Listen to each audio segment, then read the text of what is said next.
Unova Tour LA is here, and this is the ultimate guide on how to play the event. This is going to be a long video, so go ahead and pause the video right now. Take a look at the table of contents. We listed out all of these sections. You want to go through and check out each one, go back to some sections, and while you're at it, make sure you go and hit that subscribe button. The only thing you need to play this event is your mobile phone. But there's some other things that can make this a lot better and really improve your experience if you include some other gear. So I'm going to show you some of the gear that we have. We also have that Amazon link in the description, and you can go and check that out and get some of those if you want. You're obviously going to want a bag to start with. You can either use a backpack or something like a fanny pack. We use a fanny pack. It fits all of our tech gear and other gear as well. We use this battery pack.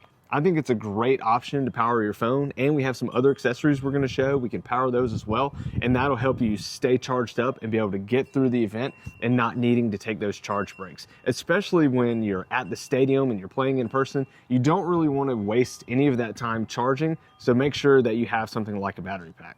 Last summer, we started playing with this phone cooler. It's actually pretty funny because when we started looking into this, we went to Best Buy, we talked to some employees, and they're like, phone coolers don't work.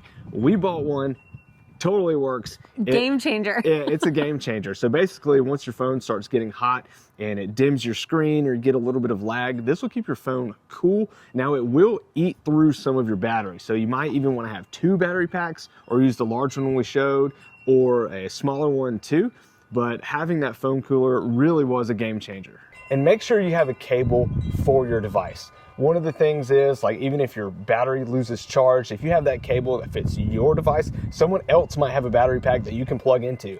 And sometimes they don't have the same cable you need. So make sure that you have a cable for your device or even an extra one for a friend or someone that might have a different device. Some other things you also want, like a poncho. It might rain and you're going to need a poncho to protect yourself. We recommend having at least 3 if you're playing all 3 days. Keep one with you at all times, and if you use it, you have one at your hotel or Airbnb. And also have a little Ziploc bag. We used that last year because you could still quick catch with a Ziploc bag, because if you've ever played in the rain, it's horrible. So a Ziploc bag is also helpful. So we did play the Unova Tour. It actually rained for a portion of it last year. So we threw on the ponchos, we got the bags, and we were able to keep going and just do some more raids. You're also going to want a water bottle because you're going to want to make sure that you're hydrated. So if you have a water bottle, you can fill those up either at the park or wherever you're playing the citywide gameplay. We personally don't carry around a water bottle. Instead, we have these collapsible silicone cups that we use. That way they're compact. Whenever we need them, we fill them up, drink, and we put them away. That way we're as minimal as possible. There's some other things that can improve your experience too, like sunscreen. The last thing you want is to get a sunburn playing the event. So make sure that you either get some sunscreen there or prepare to have some sunscreen. Also, you might want to consider having a hat or sunglasses. That way, if the sun is out and it's bright, you don't want it glaring in your face. So make sure that you have a hat and some sunglasses. Or you can also have electrolytes too for your water if you're filling it up. I like having electrolytes. If you don't like that, you don't need it, but it's something that Bernie and I personally use. Yeah, we have this small little bottle. They're drops. They're super concentrated. That way it's less to carry instead of the powder packets. You can get those too as well. Clothes is another really big thing because it is February, but we're in LA. So it's not going to be cold like some of the rest of the world, but you are going to want to have a few different types of clothing, because if it is going to be cold and cloudy, you want a light sweater, kind of like what Cream's wearing. Something that's a little bit warmer, but not too warm because it will heat up during the day.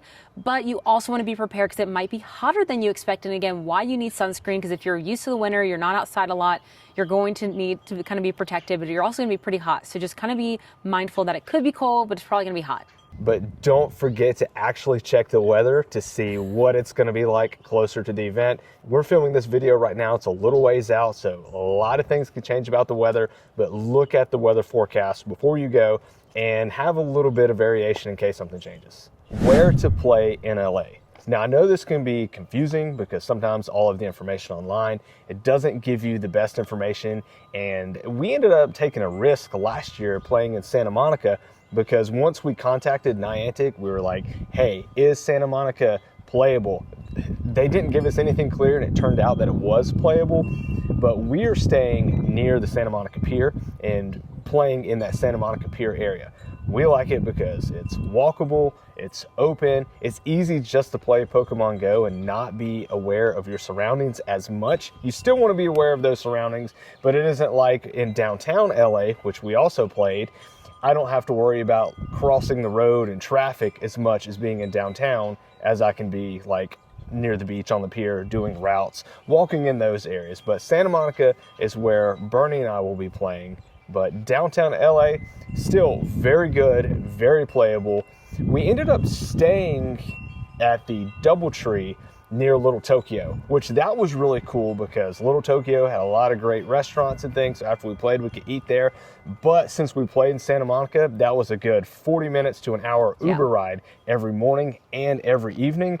And this year we just wanted to cut that out and just stay right there in Santa Monica. The Rose Bowl Stadium is in Pasadena, and we have heard that downtown Pasadena is another great place to play. Now, while we have not played there, I know a lot of people will be playing there as well, especially if you're staying close by because of the Rose Bowl Stadium. Last year, we actually went to LA a whole week before to see exactly where we wanted to play. So during that week, we went and explored a few other areas that you might be interested either in playing or visiting outside of the game. So one place is Rodeo Drive, you know, a lot of expensive stores. You might even see a celebrity. We saw Adam Sandler there. You can even spin that Fendi stop to still get that special Fendi gear. We also went to the Griffith Observatory. I would not play the event there. I would definitely visit it. The service there is not the best, but you do want to visit it if you've never been before. You get a great view of the Hollywood sign, but service is not good. So definitely don't go there during your gameplay. If you get there before or right after, check that out. But gameplay not as good there at that observatory. Then some other places you might want to play are Disneyland. Now, we have never played in Disneyland, but a lot of people tell us that Disneyland is the place to play. We wanted to put all of this in a video so that way we can at least put some ideas in your head, but you need to make sure that you check official announcements from Niantic because things could change at any time in some place that we say is a great place. What if this year they're like, it's not included? Always check. Other great thing about the pier is that there are public restrooms right on the pier, but there are also so many places to eat. So if you're playing and you need a quick bite to eat, the pier is somewhere that you can just go, get something quick and keep playing. And that's what we really liked. But downtown LA is going to have some of those options as well. You know, things like Chipotle are going to be there. So things that you can easily pick up, eat along the way and keep playing throughout your day. No matter where you play, always try to keep your wits about yourself. If this is your first time coming into a place like this, or if you live there, you know there are things to watch out for. If someone tries to hand you something that you don't know what it is, don't grab it, don't get in those situations. Just keep to yourself, keep your wits about you, and you'll have a lot of fun. Yeah, and stay with the group as well. A bigger group is better, so stay with the group if you can find one. If you don't have anyone to play with us. We'll be there. My favorite part about the event is the park experience, and there are a few things that you need to keep in mind for this. You'll get your badge in Pokemon Go, and you'll have to show that when you come in. At least this is how it was during Sinnoh Tour. What I did was took a screenshot of my badge because I lost service as soon as the event started and couldn't get in Pokemon Go. So you can pull up that screenshot, there's the badge, lets you get in, no problem. You'll want to get to the Rose Bowl Stadium about 30 minutes ahead of time, even an hour if you don't mind waiting in line, because you want to get in through the gate as soon as possible. Now, depending on which season you chose, there are going to be some different gates to go into. I put that right here, so pause this and see which season you picked and which gate to go into. There'll also be a map of the Rose Bowl Stadium and the golf course. This is what the map looked like last year, so you'll want to take a look at this before it comes out. It should come out a little bit before the event, but this will give you a general idea of where each habitat are, where you're going to be starting, and where you might want to end up throughout the day. And it'll also show you like where the water stops are, where the merch tent is, where any of like the fun team lounges are. So you definitely want to know where those are so that way you can hang out, play, because there are going to be like fun things during the event. Make sure you have Campfire downloaded. They typically have an event map, so you can open that in Campfire. So as you're playing the game, it makes it a lot easier to navigate and actually play the event. When we played the event for Sinnoh Tour, we got a special research. You want to start working on that right away because those are things that need to be completed at the stadium. So the last thing you want to do is like plan out all of your play. It comes towards the end of the event and then you look and you're like, man, I have to run to this habitat, take this screenshot, spin this Pokestop. Go ahead and get that research just taken care of, and then you'll be smooth sailing from there. And that's why it's important to know on the map where each habitat is. So that way, if this research is like, go to the autumn area, then go to spring, you know where to go because you want to get that done ASAP. You do not want to be rushing around. But also, once we finished that research last year, that is when we got our research for the shiny shaman. So that's how we were able to complete it so much faster because we got it done that day. Actually, Cream started the research almost a day and a half before me, and finished Shaman way earlier than I did because I did not work on that research as quickly as he did. This event is crazy because when you look on Pokemon Go, there's nothing there. Then once the event starts, everything kicks in. It kicks in, they have all the Pokestops, gyms, things like that for the event. And the same thing happens when that timer hits end. It's over, everything, poof, it's gone. So you have to plan accordingly. And you also, if there are any timed researches, go ahead and try to get those claimed ASAP because they will expire. I lost a couple things because I didn't claim mine right away, so don't do that. Just claim right away. Going into the park, you can only bring 2 unopened water bottles or an empty water bottle, just so that you know. So don't bring any like energy drinks or sodas because you'll have to like chug them before. People were doing that, or like passing around like, oh, I brought all these sodas, who wants a soda? And also you can't bring any food unless it's for like a dietary need. There will be food at the park, so just kind of be mindful because it is a full day, like 9 to 5. So you're probably going to need to eat at the park. So just be mindful. There's like hot dogs, cookies, kind of fun things like that. You need to make sure that you take care of your Pokemon storage. We recommend having at least 1,000 free space on your Pokemon storage.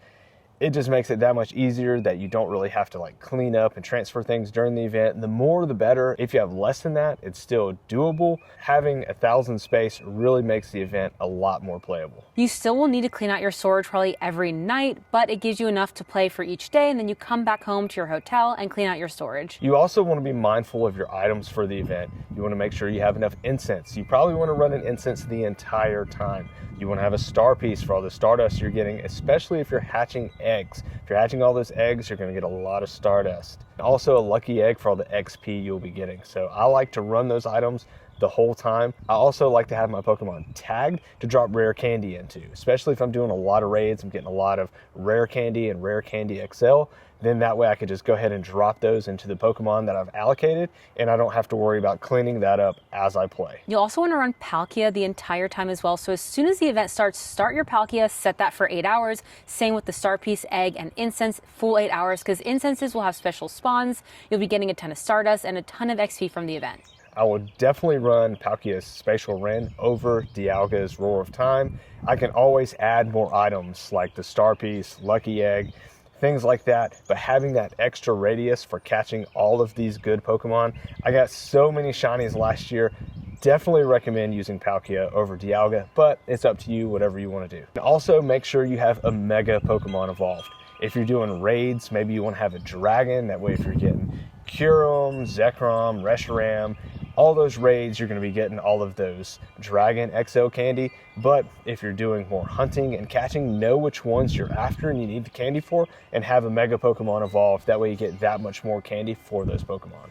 There are a few add-ons that you can purchase to enhance your experience. We're going to go over what those are. So the first add-on is the citywide gameplay. You can get it for 2 days or just 1 day. We're going to get it obviously for 2 days. This allows you to actually play the event. If you do not have it and you're just going to the park experience, the other days you're not going to see the spawns, you're not going to get the shiny boost, you're not going to get the eggs. You might see the raids. Last year you could, but again, that's kind of iffy if you can even this year. Then you have the Raid Lover and Egg Enthusiast. We're doing both of those.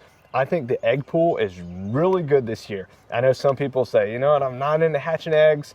We know people who love hatching eggs too, but the ones who are like, I don't know about hatching eggs, look at the egg pool this year. There's some regionals in there, so getting those exclusive shiny regionals from this event, I think it'll pay off to do the Egg Enthusiast.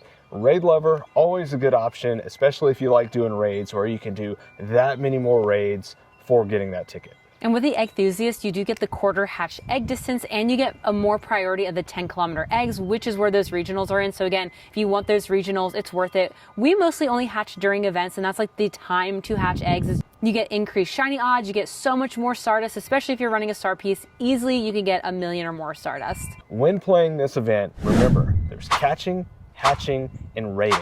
You can really do a disservice to yourself if you're not doing all of those. So whenever you're raiding, still remember to catch. Also, you've got to be walking. So if you're doing routes, things like this, moving around, you'll be able to hatch. Staying kind of static in one area, it's not as good if you just keep moving where you're seeing more spawns, because those raids, they'll be all over the place. They're everywhere. Yeah, you'll be able to jump in, do raids. So what we would do is we jump in a raid, and then we start going along a route, and then we're catching. So hatch, catch, raid.